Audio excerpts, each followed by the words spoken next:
قُلْ أَغَيْرَ اللَّهِ أَتَّخِذُ وَلِيًّا فَاطِرِ السَّمَاوَاتِ وَالْأَرْضِ وَهُوَ يُطْعِمُ وَلَا يُطْعَمُ ۗ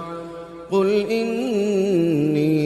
أُمِرْتُ أَنْ أَكُونَ أَوَّلَ مَنْ أَسْلَمَ وَلَا تَكُونَنَّ مِنَ الْمُشْرِكِينَ